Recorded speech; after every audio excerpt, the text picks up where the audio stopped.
Hi Scorpios, welcome to your reading. This is 30s Intuitive Tarot, formerly Barefoot Mama Intuitive Reading. If you would like to enter to win a free reading at the end of the month, so by next week, I'll draw the winner just from people who have commented and are subscribed. So comment, like the video, subscribe to my channel. Thank you for all of those of you who have and who continue to support me. Let's get started.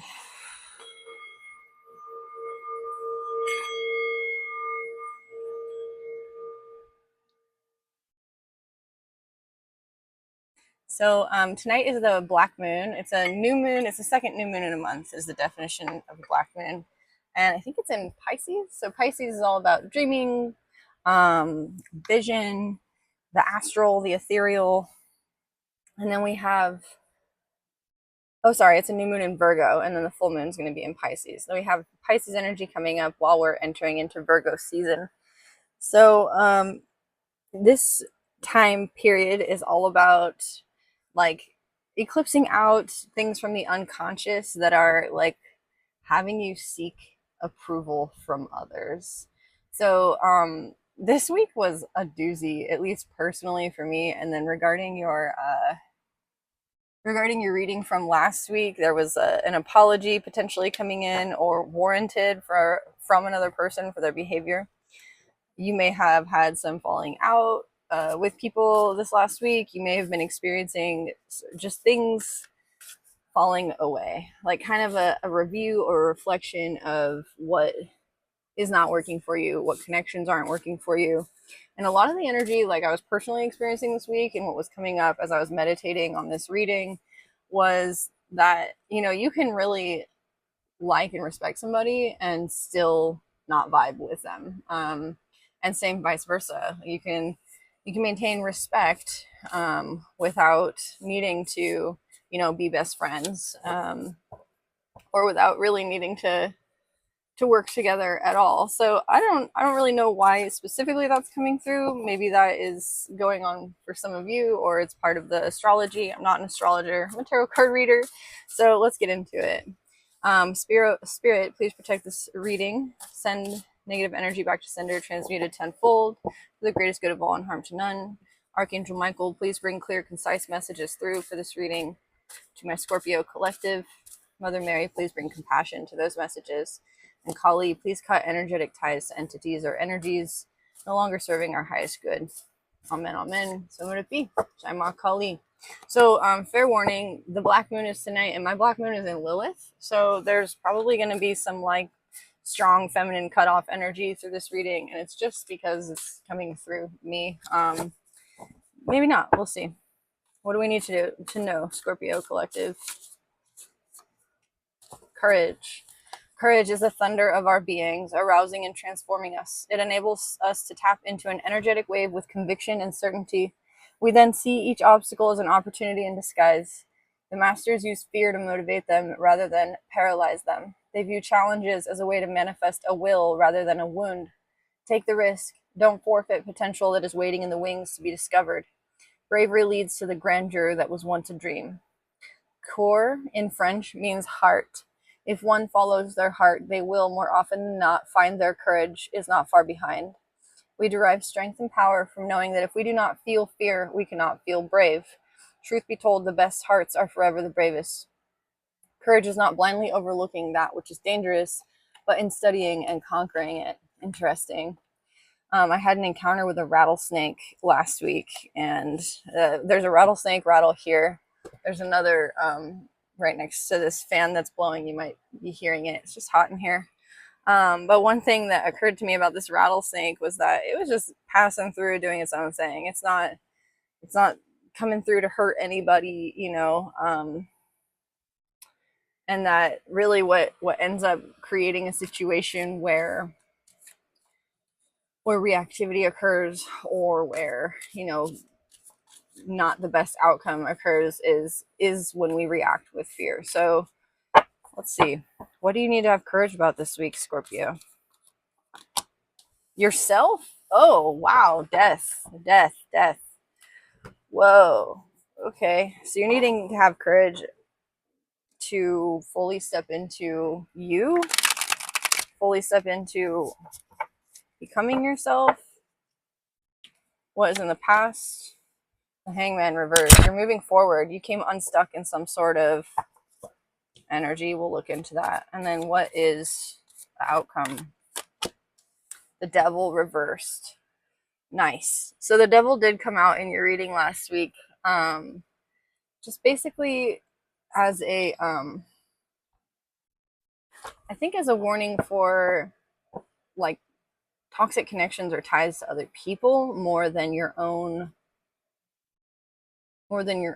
sort of toxic traits. Take what resonates, leave the rest. So maybe you are facing some of your toxic traits this week, but I think the Lovers. Okay, so things that moved forward was with the Lovers, and then you have the Devil reverse. I'm gonna put this on top. Lady Nada, mother, wife, sister, daughter. She came out last time, and I haven't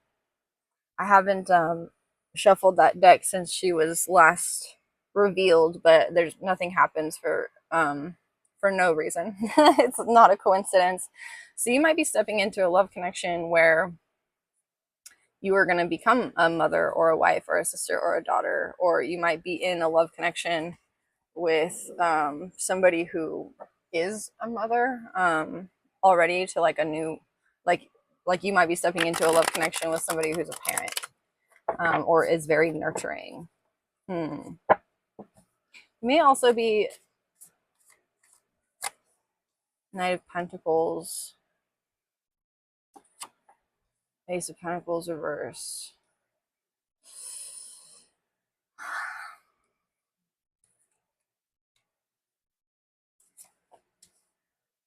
You may also be moving on from a connection wherein you were a mother, a wife, a sister, a daughter. Like you may have made a choice. The Lovers can historically be called the choice, right?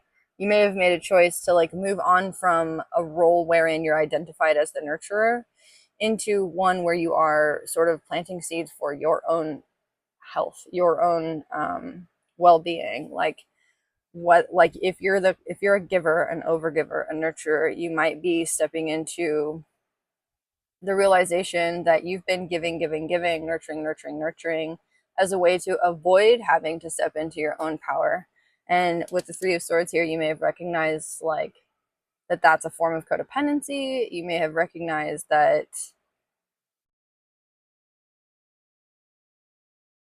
being a mother or a wife or a sister or a daughter who has not taken the steps to care for self can actually create like a dynamic in your connections with others where like they're annoyed that you're not caring for yourself. Like they see that you're in avoidance of self-care by trying to nurture them. Let me know if this is resonating for you. This is fully different from the reading that we had last week. What is this? Knight of Pentacles, Death, the Five of Cups. What are you grieving? Why the Three of Swords and the Five of Cups at the base of the reading? The Nine of Wands. Interesting. I'm also getting sort of a macrocosmic picture here, like mother, wife, sister, daughter with the Lovers crossed here. I had a conversation with somebody last week where we were talking about, or I was listening to somebody maybe who was talking about basically the idea that you're supposed to be in a romantic connection isolates the woman from her sisterhood. And what was her name? It wasn't a conversation. It was Tony something. She's like a TikTok creator and an Instagram creator now. I think she's moved over to Instagram since TikTok had that whole thing.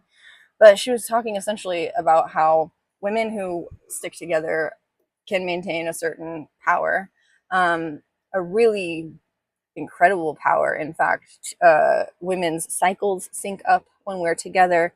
Our cycles sync with the moon. We are sort of attuned to that instinctive cycle of nature, especially with this new moon energy. Man, I was telling you, new moon is Lilith. Here we go. Especially with the moons. So when we measure time by the moon, what happens is we have 29-day months and we have 13 months because there are 13 moons. And that used to be how we measured time. And then with the Romans. I think it was Emperor Constantine who really, that guy just did whatever he wanted to. He was like, this is how we're going to do things now. It's all solar based, it's all patriarchal, it's all democracy, it's all reason. Get rid of intuition. And instead of measuring time by the moon, let's do it by the sun. So we're going to have 12 months out of the year. And now none of us know like what season we're in. Like all these, it was 425 AD. I think they started to measure time via the sun, and like things got all weird. Somewhere, I think in Switzerland, they had like a 375-day year. It's really interesting. If you're interested in time, and the way we measure it and how it affects like travel and perception and growth, I highly recommend checking it out. It's a full-on wormhole. But this is like a realization that you had in the past potentially, where you understand sort of the mechanics of how the formulation of the patriarchy as we have come to understand it has created this like separation of women from women, of women from the earth, of women from their intuition, and not just women biologically, like literally men who have the feminine archetype inside of them that has been rejected, that has been ignored, men who feel like it's not okay to feel emotion, right? Men who feel like talking about our feelings is not brave, is not courageous. In fact, it's one of the most courageous things you can do, because people who talk about their feelings historically get shut down, right? It's hard to feel. War and vice and sin, all the things that we consider to be the devil card, are literally like outlets to avoid sitting with our feelings. Like yoga is something that was developed in order to allow people to sit with their feelings. Like the whole practice, the physical asana, the practice of yoga was just literally designed so that you could sit with yourself. I was hearing something today, or I was reading something today about, oh, what was her name? Dolores or Doris. She was a hypnotherapist, super famous in the sort of woo-woo community, and she was a hypnotherapist who had a session with a woman who encountered her past lives back in ancient Egypt and Greece, and dates, names, all this stuff she remembered. And so Dolores, sorry, I think that was her name, she started studying like the collective unconscious, which is where the archetypes reside. And she found that most people identified this voice that was being transmitted through them as the higher self. So why is this coming through right now?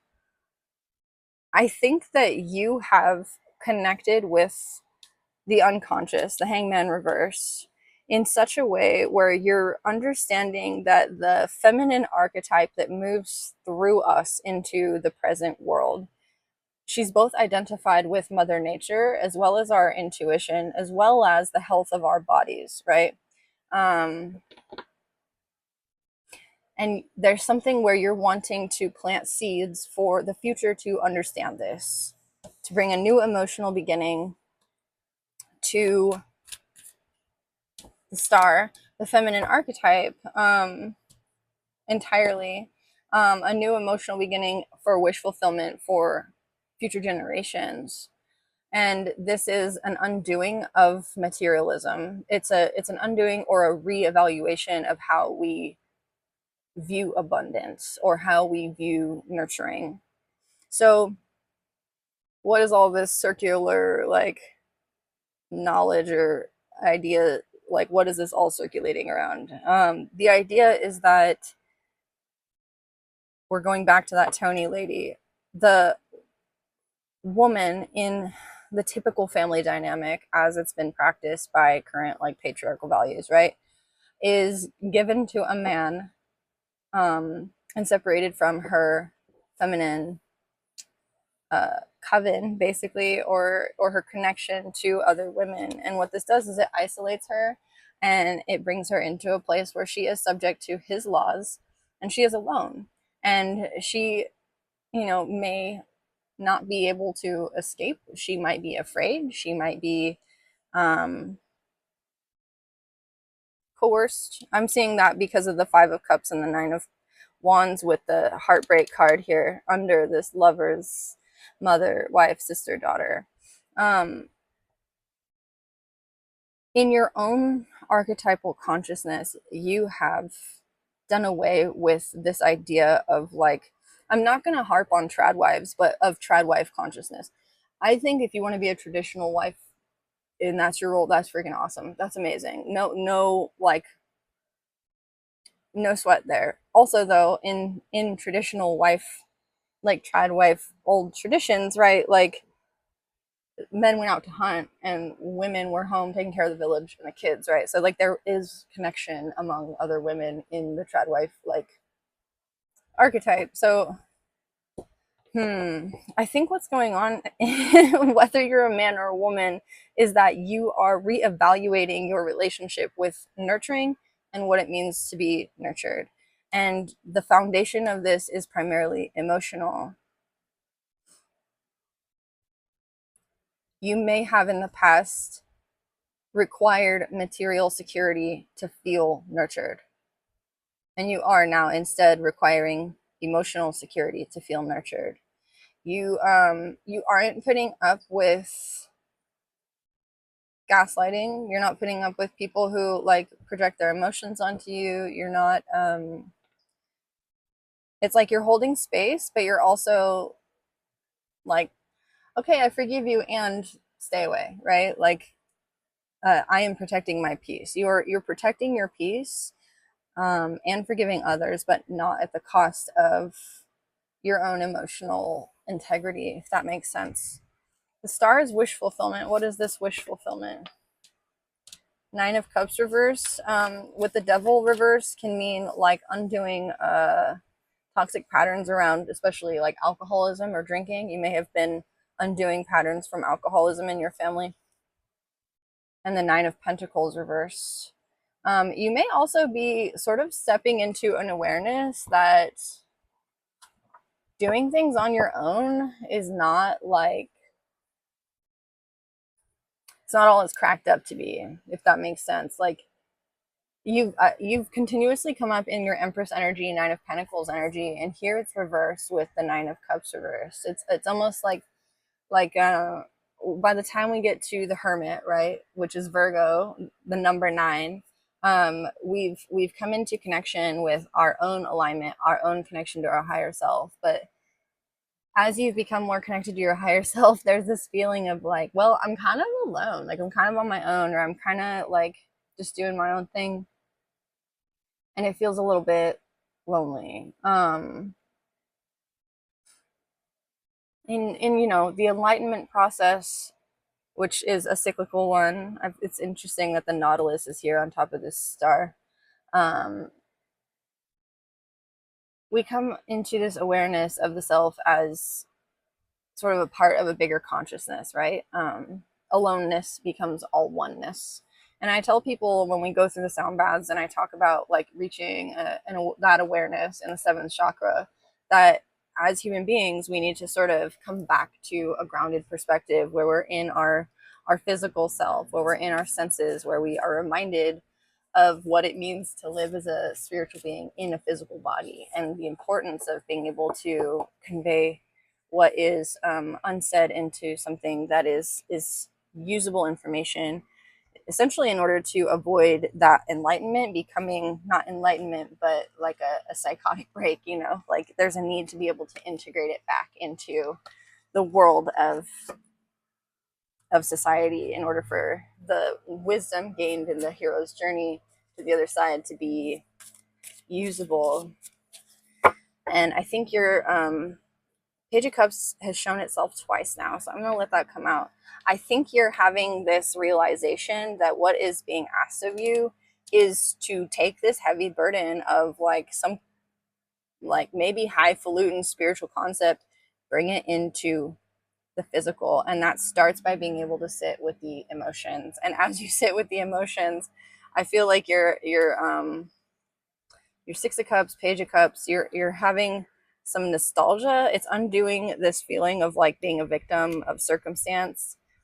And it's allowing you to see the past and the people around you in a really different way, especially regarding your work. The Hierophant reverse, this is undoing established norms, especially the Empress reverse, around what it means to be an Empress, what it means to be a strong, receptive feminine, what it means to be nurtured. And I think I want to draw on Kali to end out this reading. We're almost there, and I don't want my phone to overheat while we're recording because it's hot out here. But I think the courage, not blindly overlooking that which is dangerous, but in studying and conquering it, is potentially understanding the danger of the unleashed divine feminine. She is Kali. She is the beheader of like demons, right? And one of my favorite stories about Kali is how Shavasana came to be. She Shavasana, corpse pose, right? She was summoned by all of the deities in the, I guess, Hindu tradition, because all these demons were on the planet, and she was the only one fierce enough to go and slay all the demons. The problem was when the blood of the demons touched the earth, they sprouted more demons. So what she did was she killed demons and she drank all of their blood on her killing spree. And she was so bloodthirsty at the end of this killing spree that she couldn't like come back to herself. She couldn't come back to her body. With the Nine of Wands here, you could be experiencing triggers or some, you know, trauma or PTSD that brings you into this like rage, and you're trying to like figure out, how do I calm it? Anyway, what happens is that Shiva, her divine masculine, her rational, left-brained, grounded, sort of more material, like male version of self, right? Archetypal self. He lays down on the ground, and when she steps on him, it's like this jolt of energy goes through her, and she recognizes, like, oh, it's time to stop my bloodthirsty rage. There's definitely some like mad divine feminine energy coming through here. There might have even been a touch of madness sort of playing at the edges of your consciousness as you're maybe exploring something new or unleashing like emotions from the past that are bringing up feelings of unsafety or insecurity. That can happen for some people, where like losing security sort of has you dip down into a regressive like, or a regression, where how you process mental information has like slowed down or been compromised. So yeah, as we go through this transition from viewing the divine feminine simply as a woman to be, you know, vulnerable and nurtured, but also as like this fierce destroyer of like demonic energies, who can become unruly and bloodthirsty.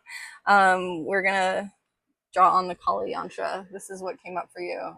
This is quite beautiful. So we've got the mala beads. If you know about mala beads, you pick a mantra and you say them 108 times. There's 109 beads to represent the I think 109 spheres of like multidimensional consciousness. All right, Kali Yantra. She is your inner power to evoke a positive shift in your circumstances. If anything required for success be lacking, the Divine Mother shall provide it, bridging the divide between you and the manifestation of your intentions. You're crossing a critical spiritual threshold. Yeah, so you might be feeling a little like, woo, like out there right now. She is the true guardian and guide. Stay focused on what matters to your heart. The heart came up again. And you shall remain faithfully connected to her protective presence within. Allow distractions to fall away and continue to commit to your soul journey. A more beautiful experience of your life path awaits you. Yeah, so anyone who's fallen away, or anything that's fallen away, especially in the last couple weeks, they are distractions. And as painful as that might feel or sound or be, what you are getting into is your life's purpose, which means you're not motivated by money. You're not motivated by the outcome. You're not motivated by what it looks like. You're motivated by doing what feels right for you. And that is a whole different way of living. So you're fully in your embodied divine feminine, whether you're male or female, because you're allowing your heart to guide you, and you're allowing yourself to really open to wish fulfillment and dream up things that, you know, only maybe since you were a kid in your wildest dreams you have thought of. And you're learning how to work with others as well, which is beautiful. A yantra is a sacred geometric representation of the particular reality of a specific divine being. Here it is a symbolic and actual entry point into the sacred realm, the inner world, the universe of Kali. In gazing at a yantra, allowing our minds to settle and focus upon it, the soul can turn the subtle inner key that opens the gateway to merging with the divine. It is a visual trigger that opens the inner doors of higher perception and mystical reconnection to our divine nature. Contemplating a yantra is a method for mystical meditation, the meditation that brings the heart into unity with the higher consciousness of Kali within. As we activate the yantra within our beings and connect with the divine energy it offers, the enlightened body of the deity constellates itself through us. Wow, you're literally opening yourself to channel some straight divine feminine energy. The clearer we are within ourselves and the more connected we become with the deity, the stronger the multi-level, multi-dimensional, multi-directional mandala of grace shines forth, through us for the spiritual benefit of all beings. In a reading, this signifies that Kali is already working with you. The Kali yantra in particular is a signifier of the downward flow of grace. It is oriented to the material world and all matters related. Here we are, material world. It is the cosmic trip switch for spiritual energy to be attracted toward earth. It unveils the divine luminosity beneath appearances, and when needed, heals and transforms material reality to align with higher divine will. The yantra of Kali is alchemical and reconstructive. The healing that can emerge through it is unrestricted because she is the spacious vastness of primordial being. She is the birth of all phenomena, which permeates all phenomena, and can transform it all according to her divine will.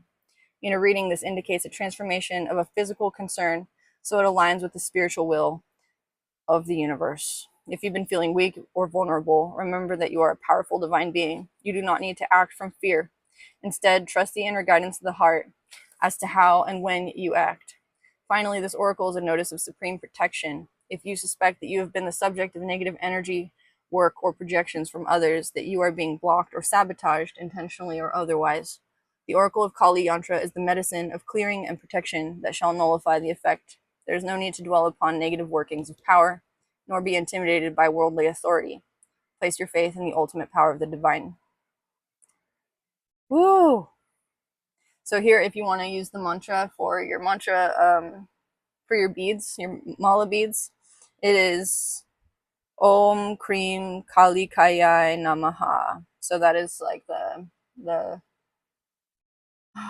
Bij mantra sounds, or the origin sounds for the summoning of Kali. Namaha is welcome. Kali is her name. And then Om is the sound of like the primordial essence of the universe. And you can finish that out with Kali Ma Soham. One more time, you can gaze upon this yantra if you like. Know that there's a significant portion of that reading that I sort of skipped over, but know that especially if you have been taken advantage of in the past for embodying a soft, vulnerable, divine feminine, or for being emotional, or for being vulnerable, and if there are people who have taken advantage of that, or who have victimized you in some way, shape, or form, know that everything you've been through is currently revealing itself to you as something that has happened for your strength, for your purpose, for your unfolding of self here in the world, and that key is opening to bring, again, spiritual things through into the physical. So I can't wait to see how this translates into your lives. Let me know, Scorpio. Have courage. This is beautiful. Be brave. Follow your heart. That was a message that came through over and over. And I hope I can see you all again soon next week. Remember, if you want to book a personal with me, you can do so the description box below. I'm going to have live readings available through my website soon. Keep an eye out for that. And just comment, like, and subscribe if you want to ensure to win that free reading. I will see you all soon. Have a beautiful weekend.